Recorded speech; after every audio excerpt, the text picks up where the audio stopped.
Assalamualaikum warahmatullahi wabarakatuh. Perkenalkan, nama saya Siti Fatimah dari kelas 12 TKJ 1 SMK Negeri 1 Satui. Di sini saya akan menjelaskan materi yang berjudul media promosi. A. Produk dalam kemasan. Yang pertama ada aspek yang dikenal dalam pemasaran. Pemasaran adalah kegiatan meneliti kebutuhan dan keinginan konsumen, menghasilkan barang atau jasa, menentukan harga, mempromosikan dan mendistribusikan barang dan jasa. Adapun beberapa aspek pemasaran yang bisa diterapkan untuk meningkatkan kesuksesan dalam berwirausaha. Yang pertama ada marketing plan. Untuk menyusun marketing plan, maka perlu dijawab 3 pertanyaan, yaitu where have we been, where do we want to go, dan yang terakhir how do we get there. Yang B. Menyusun marketing plan. Marketing plan memuat hal-hal sebagai berikut, yaitu yang pertama analisis situasi SWOT, tujuan pemasaran atau marketing objektif, yang ketiga strategi inti atau core strategi, yang keempat jadwal pelaksanaan action plan, yang kelima anggaran pemasaran marketing budget, dan yang keenam kontrol. Yang C. Analisis SWOT. Analisis SWOT adalah metode perencanaan strategis yang digunakan untuk mengevaluasi kekuatan, kelemahan, peluang, dan ancaman dalam suatu spekulasi bisnis, yang dimana aplikasinya adalah bagaimana kekuatan mampu mengambil keuntungan dari peluang yang ada, bagaimana cara mengatasi kelemahan yang mencegah keuntungan dari peluang yang ada, selanjutnya bagaimana kekuatan mampu menghadapi ancaman yang ada. Dan yang terakhir adalah bagaimana cara mengatasi kelemahan yang mampu membuat ancaman menjadi nyata atau menciptakan ancaman baru. Yang D. Konsep AIDA plus S. Di dalam setiap kegiatan bisnis harus diusahakan agar wirausahawan memperhatikan konsep AIDA plus S. AIDA plus S merupakan singkatan dari A. Attention, I. Interest, D. Desire, A. Action, dan S. Satisfaction. Yang E. Ada efisiensi pemasaran yang dapat menentukan harga jual produk. Yang pertama ada biaya pemasaran, dan yang kedua ada saluran pemasaran. Jenis saluran distribusi dapat diklasifikasikan sebagai berikut. A. Saluran distribusi langsung. Saluran ini merupakan saluran distribusi yang paling sederhana dan paling rendah, yakni saluran. B. Saluran distribusi yang menggunakan satu perantara, yakni melibatkan produsen dan pengecer. Di sini pengecer besar langsung membeli barang kepada produsen, kemudian menjualnya langsung kepada konsumen. C. Saluran distribusi yang menggunakan dua kelompok pedagang besar dan pengecer. Saluran distribusi ini merupakan saluran yang banyak dipakai oleh produsen. Di sini produsen hanya melayani penjualan dalam jumlah besar kepada pedagang besar saja, tidak menjual kepada pengecer. D. Saluran distribusi yang menggunakan 3 pedagang perantara. Di dalam hal ini, produsen memilih agen sebagai perantara untuk menyalurkan barangnya kepada pedagang besar yang kemudian menjualnya kepada toko-toko kecil. Yang ketiga, margin pasar. Margin pemasaran merupakan perbedaan atau selisih antara harga penjualan yang diterima setiap lembaga. Ada 2 unsur yang mempengaruhi margin pemasaran, yaitu A. Biaya yang dikeluarkan untuk menjalankan fungsi tata niaga seperti pengumpulan, pengolahan, penyimpangan, pengepakan, pengangkutan, dan lain-lain. Yang B. Besar keuntungan dari pasar-pasar perantara atau keuntungan pedagang perantara. Yang keempat ada analisis pasar, yaitu luas pasar dan analisis potensi pasar. 2. Elemen dalam pemasaran. Elemen-elemen penting dalam konsep pemasaran yaitu market oriented, berorientasi pada keinginan konsumen, penyusunan kegiatan pemasaran secara terpadu, dan pencapaian tingkat kepuasan para konsumen. Beberapa istilah yang sangat penting dalam konteks pemasaran adalah A. Produk. Konsumen akan merasa menyukai produk yang sedang menawarkan mutu terbaik, kinerja terbaik, dan bahkan mungkin ada sifat terbaik sehingga perusahaan harus memfokuskan diri kepada perbaikan produk yang terus-menerus. Menyukai produk yang mudah untuk diperoleh dan sangat terjangkau, karenanya manajemen harus lebih berfokus kepada perbaikan efisiensi produksi dan proses distribusinya.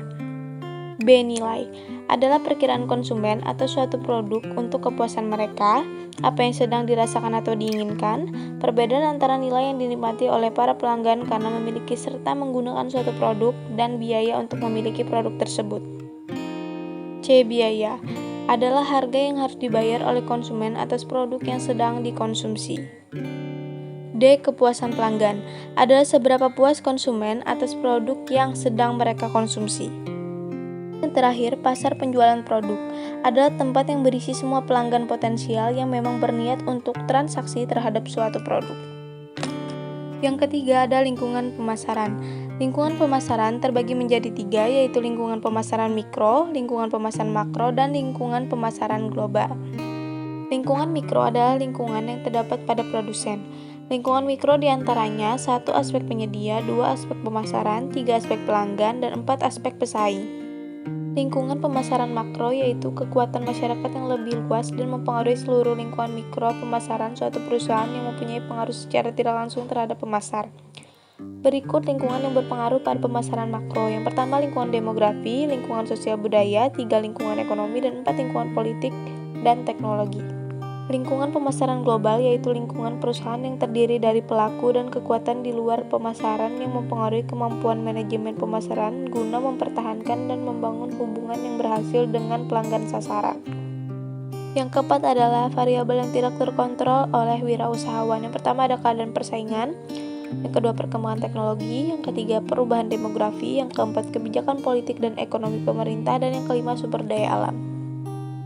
B. Media promosi. Yang pertama ada pengertian promosi. Promosi adalah proses menginformasikan, membujuk, dan mempengaruhi suatu keputusan pembelian. Dengan promosi, maka produk akan lebih mudah dikenal masyarakat dan mudah mencapai ke target konsumen. Yang kedua, tujuan promosi. Orang melakukan promosi untuk mencapai suatu tujuan tertentu. Adapun tujuan promosi berdasarkan rangkuman dari berbagai sumber, yaitu adalah yang pertama untuk menyebarluaskan informasi suatu produk kepada calon konsumen yang potensial. Yang kedua untuk mendapatkan konsumen baru dan untuk menjaga loyalitas konsumen tersebut. Yang ketiga untuk menaikkan penjualan serta laba dan keuntungan. Yang keempat untuk membedakan dan mengunggulkan produknya dibandingkan dengan produk kompetitor. Yang kelima untuk branding atau membentuk citra produk di mata konsumen sesuai dengan yang diinginkan. Yang keenam untuk merubah tingkah laku dan mendapat konsumen tentang suatu produk. Yang ketiga media promosi. Berikut ini beberapa media promosi yang dapat dicoba oleh wirausahawan. Yang pertama promosi media cetak. Promosi media cetak adalah cara promosi yang paling banyak digunakan. Biaya untuk promosi menggunakan media cetak ini cukup terjangkau dan dapat menghemat biaya. Contohnya iklan koran, jurnal, katalog produk, dan lain-lain. Yang kedua, promosi media elektronik. Media elektronik juga menjadi salah satu cara ampuh untuk melancar pemasaran produk. Contohnya televisi, radio, dan online advertising. Yang ketiga ada promosi media internet. Ini adalah kemajuan dari promosi melalui media elektronik. Promosi menggunakan media internet ini dilatar belakangi oleh meningkatnya pengguna internet di zaman sekarang ini. Contohnya adalah Facebook, Instagram, YouTube, dan lain-lain. Yang keempat, promosi media iklan luar ruangan. Merupakan berbagai media iklan yang ditempatkan di luar ruangan seperti jalan, pasar, terminal, stasiun, dan tempat publik lainnya. Contohnya billboard, baliho, shopping, branding, dan lain-lain. Yang kelima ada promosi media produk. Maksud dari promosi yang dilakukan melalui sebuah produk seperti tas, kaos, topi, dan lain-lain. Nah, biasanya ketika Anda mengikuti seminar, Anda akan mendapatkan sebuah tas dengan logo sebuah perusahaan. Itu selain sebagai souvenir juga dapat dimanfaatkan sebagai media promosi.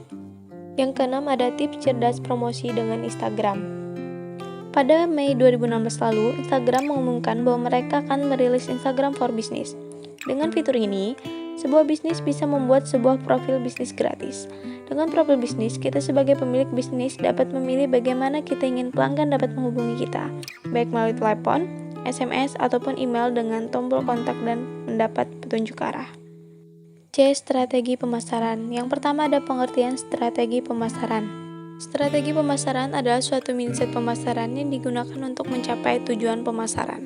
Yang kedua adalah fungsi strategi pemasaran. Yang pertama, meningkatkan motivasi untuk melihat masa depan. Yang kedua, koordinasi pemasaran yang lebih efektif. Yang ketiga, merumuskan tujuan perusahaan. Dan yang keempat, pengawasan kegiatan pemasaran. Yang ketiga, ada tujuan strategi pemasaran. Terdapat 4 tujuan strategi pemasaran diantaranya yaitu untuk meningkatkan kualitas koordinasi antar individu dalam tim pemasaran. Yang kedua, sebagai alat ukur hasil pemasaran berdasarkan standar prestasi yang telah ditentukan. Yang ketiga, sebagai dasar logis dalam mengambil keputusan pemasaran. Yang keempat, untuk meningkatkan kemampuan dalam beradaptasi bila terjadi perubahan dalam pemasaran.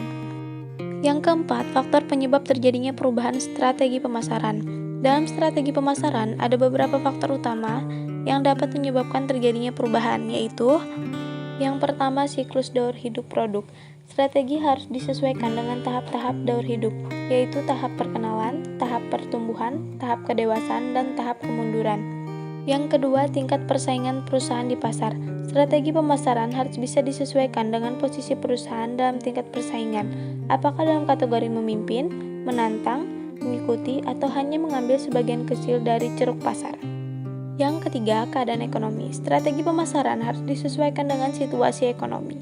Perusahaan harus memandang ke depan dan mengembangkan strategi jangka panjang untuk memenuhi kondisi yang sedang berubah dalam industri.